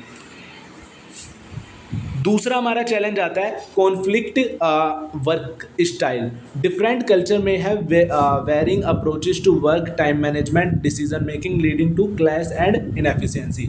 अब हर एक जगह काम करने का तरीका अलग अलग होता है, तो हर एक कंट्री में भी जो काम करने का लोगों का तरीका है वो अलग अलग होता है, टाइम को मैनेज करने का तरीका अलग अलग होता है। तो इसकी वजह से जो कंपनीज़ के लोग होते हैं उनके अंदर विवाद हो जाता है, उनके अंदर कॉन्फ्लिक्ट हो जाती है, छोटी छोटी लड़ाइयाँ हो जाती है, ठीक है। तो दूसरा चैलेंज हमारा ये होता है।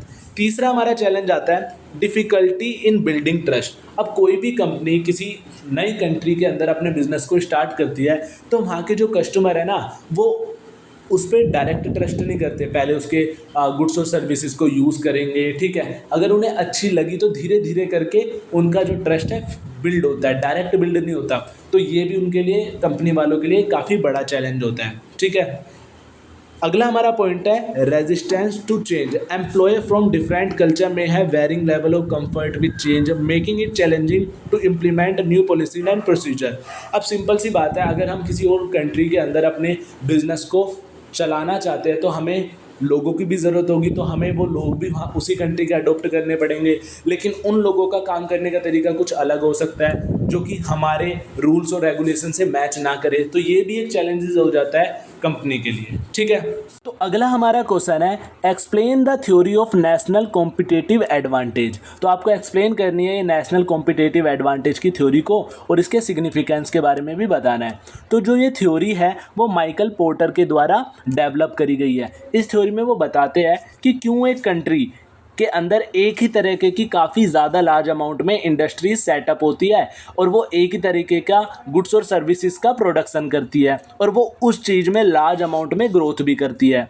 तो वो उन सीक्रेट्स के बारे में बताती है जिनके थ्रू जो एक कंट्री है वो एक ही तरीके का प्रोडक्शन करके, एक ही तरीके की गुड्स और सर्विसेज का प्रोडक्शन करके कैसे मार्केट के अंदर अपनी ओवरऑल ग्रोथ कर सकते हैं। जैसे हमारी चाइना है, चाइना हमारी इलेक्ट्रॉनिक आइटम में काफ़ी ज़्यादा आगे है।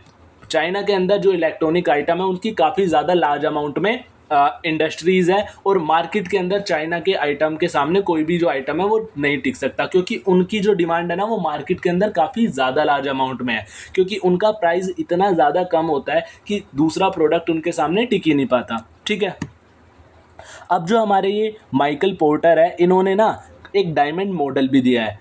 उसके मेनली ना 4 चीज़ें हैं, मतलब वो जैसे हमारा जो डायमंड होता है वो 4 पॉइंट से मिलकर बनता है ना, ऐसे ही जो हमारे पोर्टर डायमंड है, जो पोर्टर जी है हमारे, उन्होंने एक डायमंड मॉडल दिया है जो भी हमारा किसके 4 कीज़ के ऊपर बेस्ड है, मतलब 4 ऑप्शंस के ऊपर बेस्ड है। चलिए उन ऑप्शंस को देखते हैं।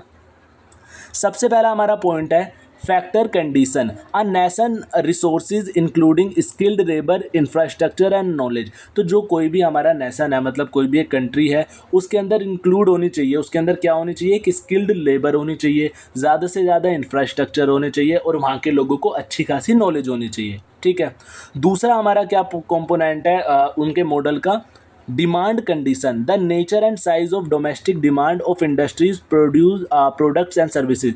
जो भी कंट्री चीज़ें प्रोड्यूस कर रही है उनकी ओवरऑल जो डिमांड है वो मार्केट के अंदर काफ़ी ज़्यादा होनी चाहिए। ठीक है, तीसरा हमारा है related and supporting industry, the presence of international competitive supplier industries are related industries.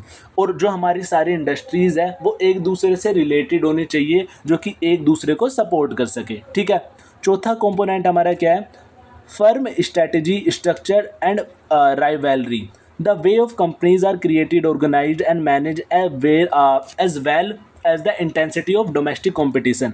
अब सिंपल सी बात है, जो हमारी एक कंपनी है वो एक अच्छी तरीके से ऑर्गेनाइज्ड होनी चाहिए, अच्छे वे में क्रिएट करी जानी चाहिए, उसमें सारी चीज़ें ना एक लॉफुल मैनर में अरेंज होनी चाहिए, उसका अच्छे से स्ट्रक्चर होना चाहिए, एक स्ट्रैटेजी अच्छे से प्लान बना होना चाहिए, तभी हम मार्केट के अंदर ग्रो कर सकते हैं। ठीक है, अब बात करते हैं उस थ्योरी के सिग्निफिकेंस के बारे में। तो सबसे पहला सिग्निफिकेंस है गाइडेंस फॉर पॉलिसी मेकर। तो जो ये थ्योरी है ना, ये पॉलिसी मेकर्स को, जो हमारे मैनेजर्स होते हैं, उनको एक तरीके से क्या गाइडेंस प्रोवाइड करती है।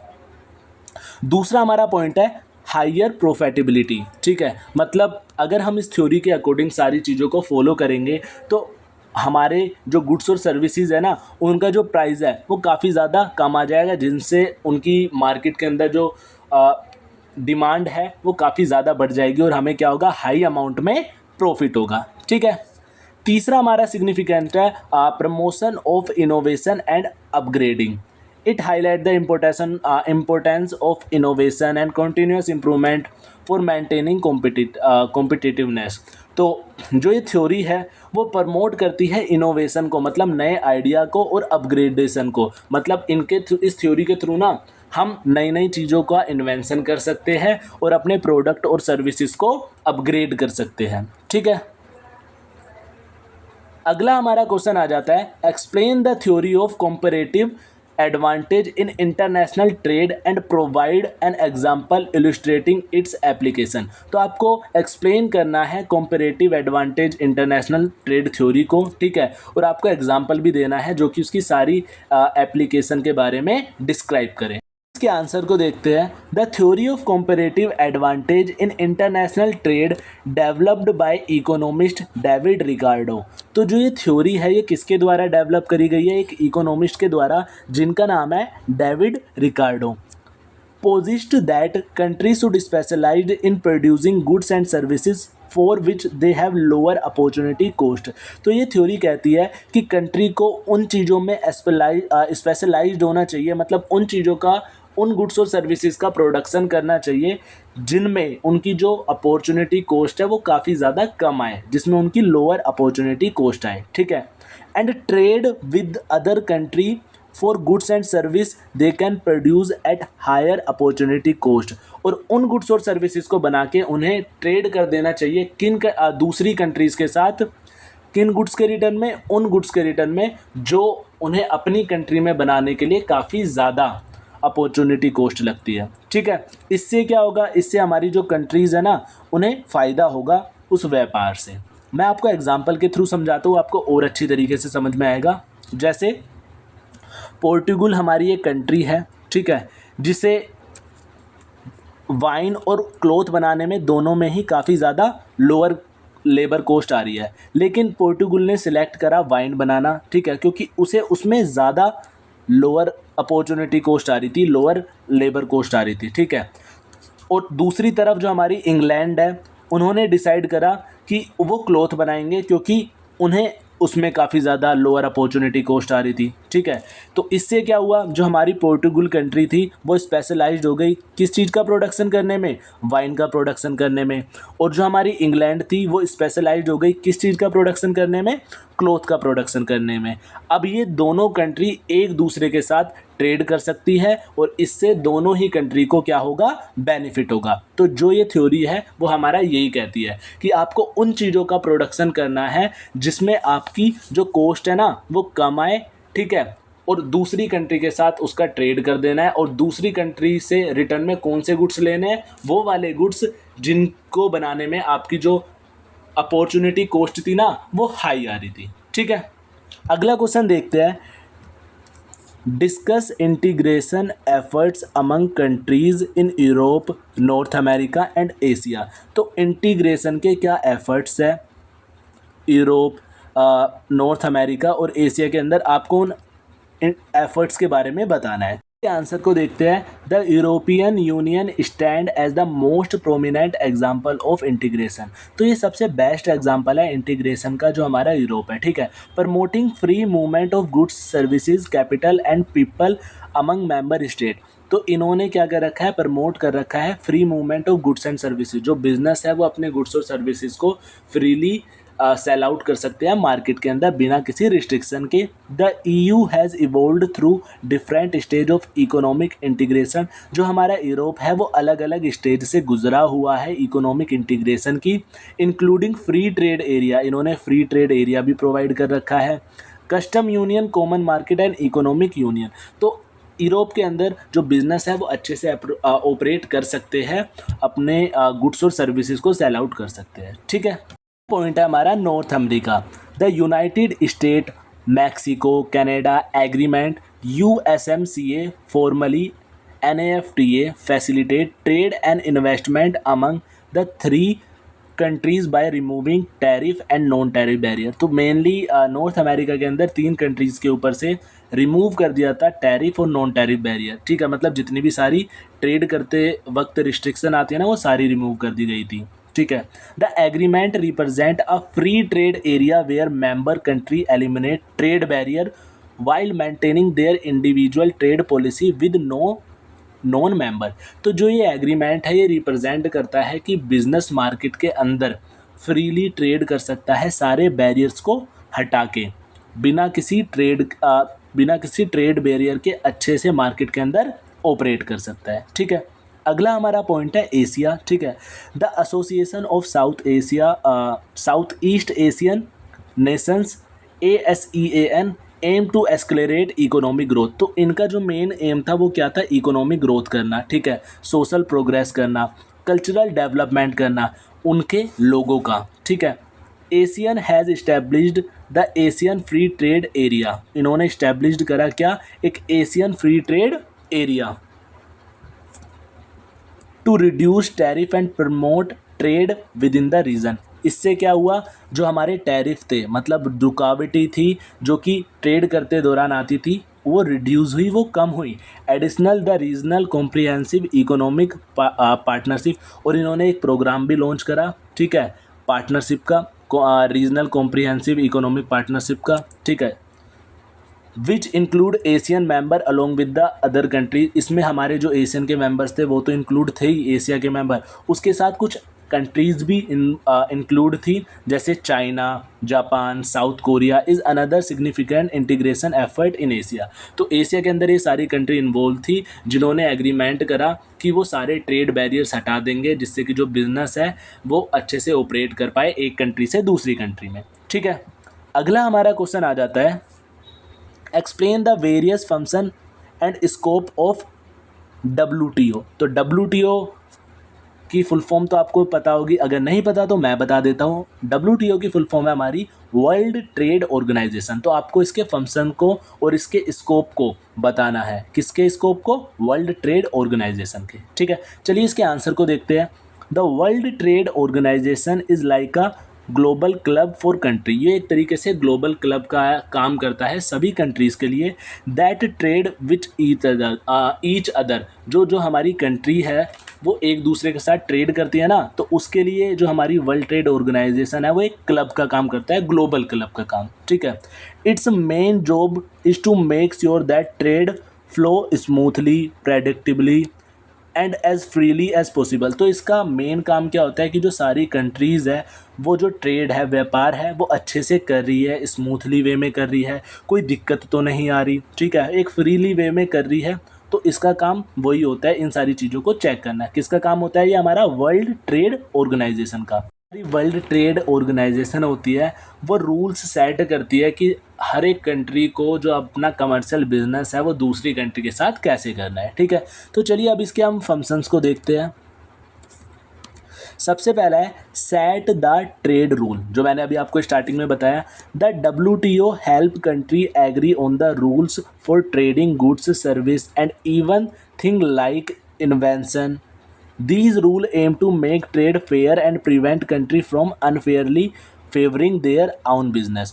तो जो हमारी वर्ल्ड ट्रेड ऑर्गेनाइजेशन है वो रूल्स बनाने में हेल्प करती है एक कंट्री के दूसरे कंट्री के साथ। इससे क्या होता है कि जो हमारा ट्रेड है ना वो एक फेयर वे में हो जाएगा। ठीक है, कुछ दिक्कतें नहीं होगी, कुछ घोटाला नहीं होगा। ठीक है, नहीं तो अगर अनफेयर वे में होगा तो इससे हमारी कॉन्फ्लिक्ट हो सकती है, दोनों कंट्रीज़ के बीच वॉर छिड़ सकती है।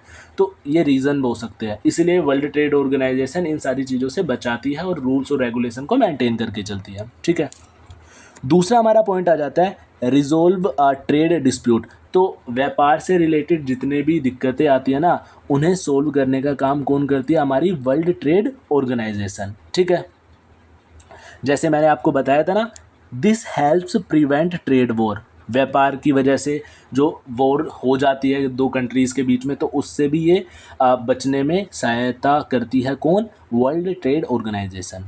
तीसरा हमारा पॉइंट आ जाता है हेल्प डेवलपिंग कंट्रीज़। ये हेल्प करती है डेवलपिंग कंट्रीज़ की। The WTO offers training and support to help poorer country participate more effectively in global trade. तो जो वर्ल्ड ट्रेड ऑर्गेनाइजेशन है वो हेल्प करती है डेवलपिंग कंट्री की, मतलब जो कंट्री अभी डेवलप कर रही है, अभी अच्छे से डेवलप नहीं हुई, उन्हें ट्रेनिंग प्रोवाइड करती है, सपोर्ट प्रोवाइड करती है, हेल्प प्रोवाइड करती है ताकि वो ग्लोबल मार्केट तक पहुँच सके। ठीक है, अगला हमारा पॉइंट है work with other organization. It cooperate with other international groups to make global economic work better. तो जो हमारी वर्ल्ड ट्रेड ऑर्गेनाइजेशन है वो इंटरनेशनली काफ़ी ज़्यादा ऑर्गेनाइजेशन के साथ बातचीत करती है। ठीक है, जिससे क्या हो सके, जो हमारी इकोनॉमी है ना वो और अच्छे बेटर वे में ग्रोथ कर सके, जो सारी कंट्री है वो एक दूसरे से अच्छे से लिंक हो सके। अब बात करते हैं स्कोप ऑफ WTO की, मतलब वर्ल्ड ट्रेड ऑर्गेनाइजेशन के स्कोप के बारे में, मतलब व्हाट इट कवर्स। जो हमारी वर्ल्ड ट्रेड ऑर्गेनाइजेशन है वो क्या क्या चीज़ें कवर करती है। सबसे पहला है goods. This is the traditional area of trade covering everything from food and cloth to cars and electronic. तो जो हमारी वर्ल्ड ट्रेड ऑर्गेनाइजेशन है ये हर तरीके के गुड्स को कवर करती है, चाहे वो हमारा कोई खाना हो, चाहे वो हमारी कोई क्लोथ्स हो, चाहे कोई हमारी कार हो, चाहे कोई भी इलेक्ट्रॉनिक आइटम हो। ठीक है, अगला हमारा पॉइंट है services. This includes things you can touch like banking, can not touch like banking, tourism, transportation and communication. इसके अंदर गुड्स के साथ साथ सर्विसेज भी इंक्लूड होती है जिन्हें आप टच नहीं कर सकते, ठीक है, लेकिन फील कर सकते हो एक तरीके से, उनसे आप बेनिफिट ले सकते हो। जैसे हमारी बैंकिंग सर्विसेज हो गई, टूरिज्म सर्विसेज हो गई, ट्रांसपोर्टेशन सर्विसेज हो गई, कम्युनिकेशन सर्विसेज हो गई, ठीक है। अगला हमारा पॉइंट आ जाता है intellectual property. This cover things like patent for invention. जैसे अपनी जो हमने इन्वेंशन करी है ना, हम उसका पेटेंट करवा सकते हैं ताकि उसे कोई और कॉपी ना कर सके। पेटेंट का मतलब होता है अपने नाम से रजिस्टर्ड, तो वो भी हमारा वर्ल्ड ट्रेड ऑर्गेनाइजेशन के अंदर होता है। Trademark for the brand name, अपने ब्रांड नेम के लिए ट्रेडमार्क भी यहाँ पे हम रजिस्टर करवा सकते हैं। And copyright for creative work, अपने ताकि हमारे जो वर्क को कोई और कॉपी ना कर सके उसके लिए हम कॉपीराइट के लिए भी रजिस्टर करवा सकते हैं, ठीक है।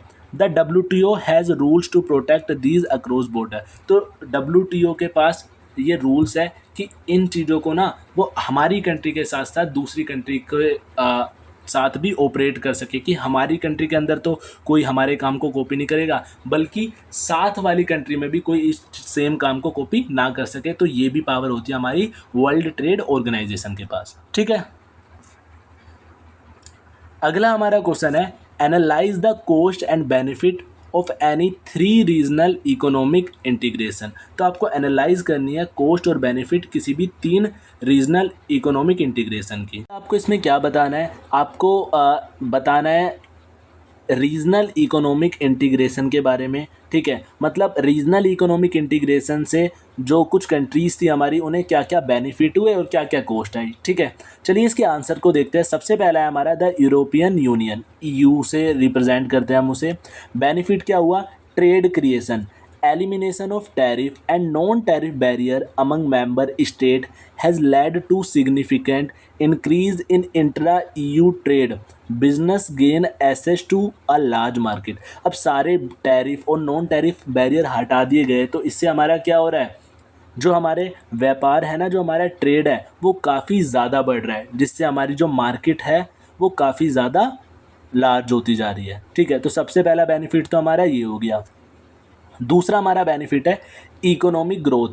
अब सिंपल सी बात है, जिस कंट्री के अंदर ज़्यादा से ज़्यादा बिजनेस होंगे तो उस कंट्री के अंदर तो ग्रोथ तो होनी तो भाई डेफिनेटली है, ठीक है। Increased trade and investment flow stimulate economic activity and growth.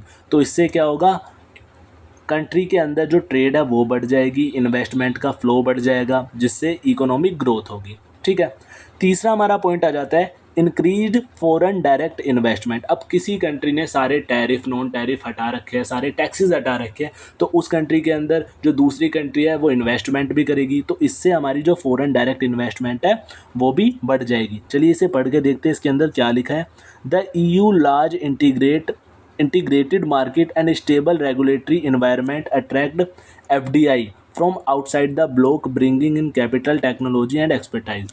तो जो हमने टैक्सेस, टैरिफ, नॉन टैरिफ ये सारे बैरियर हटाए हैं ना, तो ये सारी चीज़ें जो हमारे दूसरे कंट्री के इन्वेस्टर होते हैं ना, उन्हें अट्रैक्ट करती है, जिनके खातिर वो क्या करते हैं, हमारी कंट्री के अंदर इन्वेस्ट कर देते हैं, ठीक है।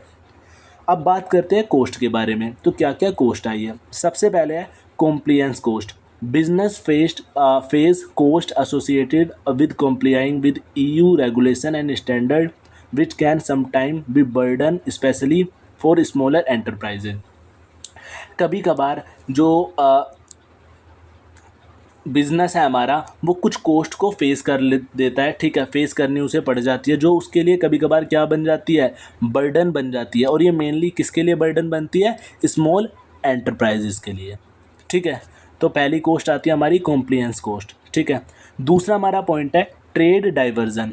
The EU common external tariff can divert trade from more efficient producer outside the block to less efficient producer with the block, leading to welfare losses for the consumer। तो जो ये EU है ना, वो जो एक्सटर्नल टैरिफ है उसे हटाता है ना जब, तो उसकी वजह से क्या हो जाता है, जो मोर एफिशिएंट प्रोड्यूसर होता है ना वो मार्केट के अंदर से धीरे धीरे करके आउट होने लग जाता है, और जो लेस एफिशिएंट प्रोड्यूसर होता है वो मार्केट के अंदर धीरे धीरे करके आगे बढ़ने लग जाता है, ठीक। ठीक है, जिसकी वजह से क्या होता है, जो हमारे कंज्यूमर होते हैं उनका जो वेलफेयर होता है वो धीरे धीरे करके लॉस होने लग जाता है। ठीक है, मतलब हमारे जो अच्छे काम करने वाले प्रोड्यूसर है वो मार्केट के अंदर से कम होते हैं, और जो अच्छे से काम नहीं कर पाते उनकी जो क्वांटिटी होती है वो बढ़ती जाती है, जिसकी वजह से जो कंज्यूमर होते हैं उनका जो वेलफेयर होता है वो कम होता जाता है। ठीक है, तीसरा हमारा पॉइंट आ जाता है अनइवन डिस्ट्रीब्यूशन ऑफ बेनिफिट। अब जो हमारी इंटीग्रेशन होती है ये रीजनल इकोनॉमी के अंदर, इसके अंदर अनइवन डिस्ट्रीब्यूशन हो जाता है बेनिफिट का कभी कभार। The benefit of integration may not be evenly distributed across all member state और रीजन। तो ये हर मेंबर्स तक, हर स्टेट के लोगों तक इक्वली डिस्ट्रीब्यूट नहीं होती सारी चीज़ें। ठीक है, अनइक्वल डिस्ट्रीब्यूशन होता है। North America free trade agreement या फिर United state Mexico Canada agreement. ठीक है, दूसरा हमारा ये पॉइंट है। इससे हमें क्या क्या बेनिफिट हुए उन्हें देखते हैं। इंक्रीज्ड ट्रेड फ्लोज, तो इससे क्या होगा, हमारे जो ट्रेड फ्लोज है ना वो बढ़ गए, मतलब जो व्यापार है वो बढ़ गया काफ़ी ज़्यादा लार्ज अमाउंट में। जैसे NAFTA led to significant increase in trade and investment among the three countries, creating more integrated supply chain। तो इससे क्या हुआ था, हमारी तीन कंट्रीज़ के बीच में काफ़ी ज़्यादा जो ट्रेड और इन्वेस्टमेंट है वो बढ़ गई थी। ठीक है, particularly in automotive and agriculture sector. तो ऑटोमोबाइल सेक्टर में और एग्रीकल्चर सेक्टर में ये काफ़ी ज़्यादा बढ़ी थी। दूसरा हमारा बेनिफिट है lower consumer prices. The elimination of tariff on most goods has contribute to lower prices for consumer in all three countries. अब सिंपल सी बात है, जब प्रोडक्ट के ऊपर से हम टैरिफ हटा देते हैं, जो भी टैक्स गवर्नमेंट ने लगा रखा है, तो उससे क्या होता है कि जो प्रोडक्ट की कॉस्ट है ना वो काफ़ी ज़्यादा कम हो जाती है। ठीक है, तीसरा हमारा पॉइंट है economic growth. While the overall impact on GDP growth is debated, some sector and regions have experienced significant growth due to increased trade opportunities। तो इससे हमारे ओवरऑल ग्रोथ डोमेस्टिक प्रोडक्ट में भी इंक्रीजमेंट होता है, मतलब हमारी जीडीपी भी बढ़ेगी। क्यों? क्योंकि जो हमारी ट्रेड अपॉर्चुनिटीज़ है वो काफ़ी ज़्यादा लार्ज अमाउंट में बढ़ रही है, जिसके खातिर हमारा ओवरऑल इकोनॉमिक ग्रोथ होगी। ठीक है, अब देखते हैं इसकी कॉस्ट को। Job losses, a major point of contention particularly in US was the potential for job losses due to companies relocating to Mexico to take advantage of lower labor cost। The actual impact is still debate among economist. तो इससे क्या हुआ, जो लोगों की job थी ना वो चली गई। क्यों चली गई? क्योंकि जो हमारे यूएसए के लोग थे ना वो अपनी कंपनीज़ को मैक्सिको के अंदर शिफ्ट कर रहे थे, क्योंकि वहाँ की जो लेबर कॉस्ट थी वो काफ़ी ज़्यादा कम आ रही थी। ठीक है, दूसरी कॉस्ट क्या है हमारी इसमें, adjustment cost. Certain industries in each country faced significant adjustment pressure due to increase competition. तो कंपटीशन के बढ़ने की वजह से कुछ बिजनेस को, कुछ कंपनीज को काफ़ी ज़्यादा जो एडजस्टमेंट कॉस्ट है वो क्या करनी पड़ती है, फेस करनी पड़ती है।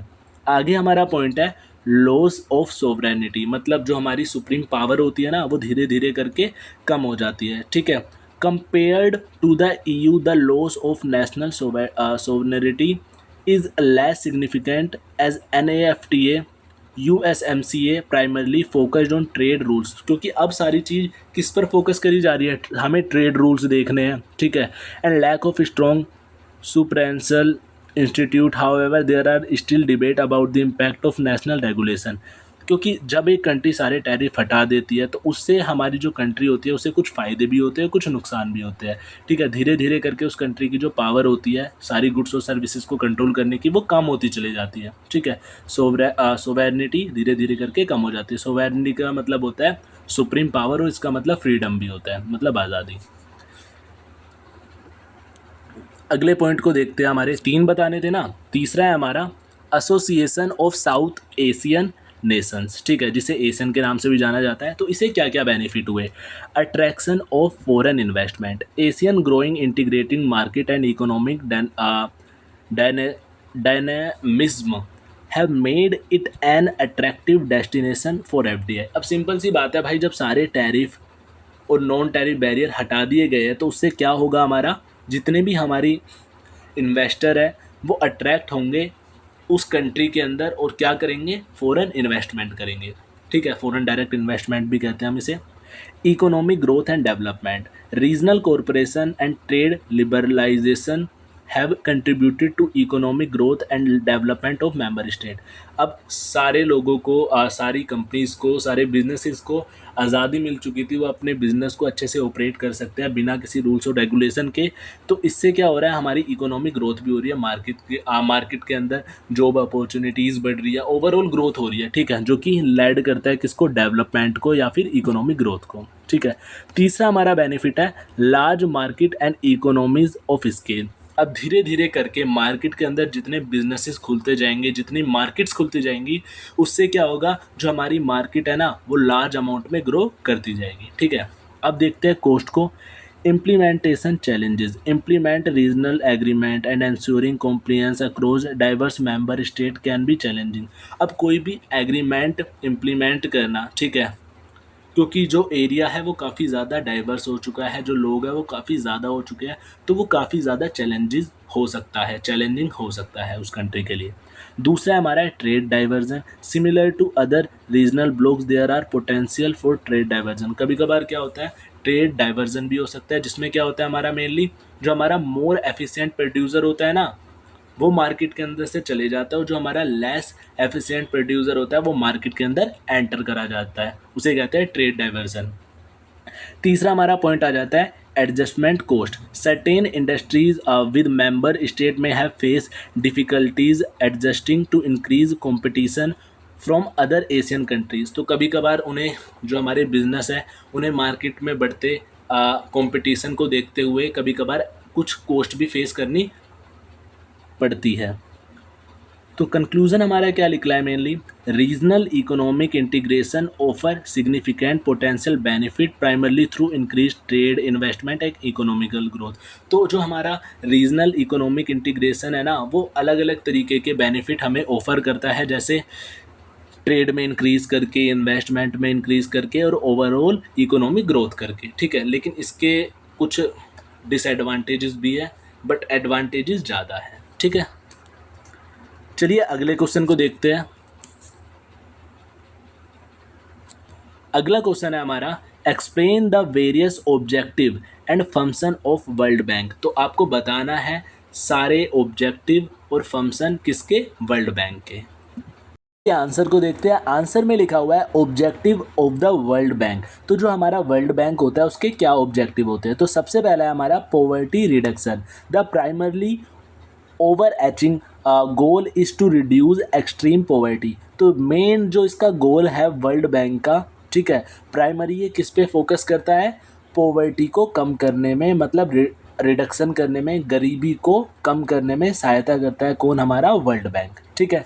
दूसरा हमारा पॉइंट है economic development, to support long term economic development in member countries by providing financial and technical assistance for product that boost economic growth and improve living standard. तो ये इकोनॉमिक डेवलपमेंट में भी हेल्प करता है, कैसे, financial support provide करके country को, और टेक्निकल असिस्टेंस प्रोवाइड करके कंट्री को, जिससे हमारी जो ओवरऑल इकोनॉमिक ग्रोथ है वो क्या हो सके, बूस्ट हो सके, ठीक है। तीसरा हमारा ऑब्जेक्टिव है sustainable development, to promote development that is environmentally, socially and economically sustainable, addressing issue like climate change, environmental degradation and social inclusion। तो जो हमारा वर्ल्ड बैंक है वो एक तरीके से सस्टेनेबल डेवलपमेंट में भी काम करता है, क्योंकि ये सारी चीज़ों पर फोकस करता है, जैसे क्लाइमेट चेंज, इन्वायरमेंटल डिग्रेडेशन मतलब इन्वायरमेंट का खराब होना, ठीक है, सोशल इंक्लूजन। तो ये इन सारी चीज़ों को ध्यान रख के सस्टेनेबल डेवलपमेंट में भी कंट्री की सहायता करता है, सारी चीज़ें डेवलप करने में भी सहायता करता है जो कि इन्वायरमेंट के अंदर प्रेजेंट होती है, चाहे वो सोशली हो, चाहे वो इकोनॉमिकली हो, ठीक है, हर तरीके की चीज़ों में डेवलपमेंट करता है, जिससे हमारा ओवरऑल क्या होता है, सस्टेनेबल डेवलपमेंट होता है। और सस्टेनेबल डेवलपमेंट के बारे में मैंने आपको स्टार्टिंग में बता दिया था। सस्टेनेबल डेवलपमेंट का मतलब होता है कि करंट टाइम में हमें रिसोर्सेज का यूज़ करना है, उन्हें वेस्ट नहीं करना, एक एफिशिएंट वे में हमें उन चीज़ों का इस्तेमाल करना है ताकि वो फ्यूचर में भी आने वाली जनरेशन के लिए बच सके, तो उसे सस्टेनेबल डेवलपमेंट कहा जाता है। ठीक है, अब बात करते हैं function of the world bank के बारे में। तो सबसे पहला फंक्शन क्या है हमारा, providing financial assistance. There is a core function primarily through loansome. This funding support a wide range of development project in areas like infrastructure, transport, energy, water, sanitation, education, health, agriculture and rural development. तो एक तरीके से जो हमारा world bank है वो financial support provide करता है, मतलब एक तरीके से पैसे प्रोवाइड करता है ताकि जो हमारी कंट्री की गवर्नमेंट है या फिर कोई भी बिजनेस है वो इंफ्रास्ट्रक्चर, ठीक है, इंफ्रास्ट्रक्चर बड़ी बड़ी इमारतें, ठीक है, education, health, agriculture, rural development, इन तरह की चीज़ों के अंदर पैसा इन्वेस्ट कर सके और उनका डेवलपमेंट कर सके। ठीक है, जिससे हमारी ओवरऑल इकोनॉमिक ग्रोथ होगी, हमारी कंट्री डेवलपमेंट करेगी। दूसरा हमारा जो फंक्शन है वर्ल्ड बैंक का वो क्या है, providing technical assistant. The World Bank offers expertise, policy advice, research and analysis to help developing countries design and implement effective development strategy and project।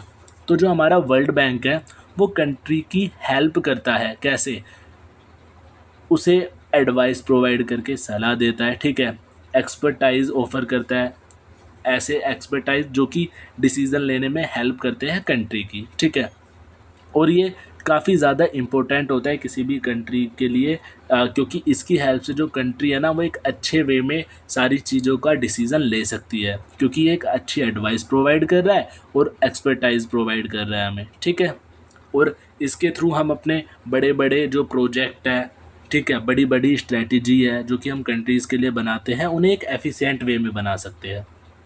तीसरा हमारा पॉइंट आ जाता है प्रोजेक्ट मॉनिटरिंग एंड इवैल्यूएशन। तो जो वर्ल्ड बैंक है वो project को मॉनिटर करने का भी काम करता है और इसे इवैल्यूएट भी करता है कि जो चीज़ हमारी जो कंट्री है उसने डिसाइड करी है वो चीज़ प्रॉपरली हो भी रही है या नहीं हो रही। ठीक है, इसको पढ़ लेते हैं। The world bank monitor the progress and evaluate the outcome of the progress project.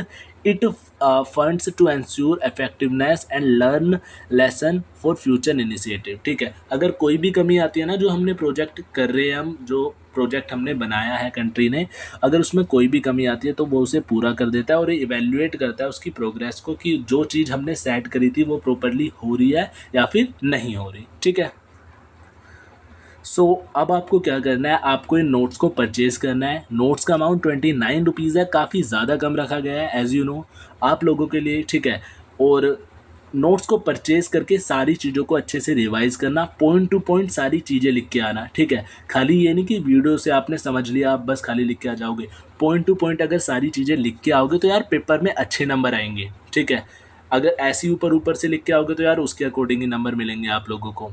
तो नोट्स परचेज़ करो, अच्छे से चीज़ों को रिवाइज़ करो, पॉइंट टू पॉइंट पेपर में लिख के आओ, क्योंकि अप्रोक्स आपके 2 पेपर और बचे हैं इसके बाद। ठीक है, 2-3 पेपर हो रहा है, अच्छे से मेहनत करो, फिर उसके बाद मज़े ही मज़े हैं।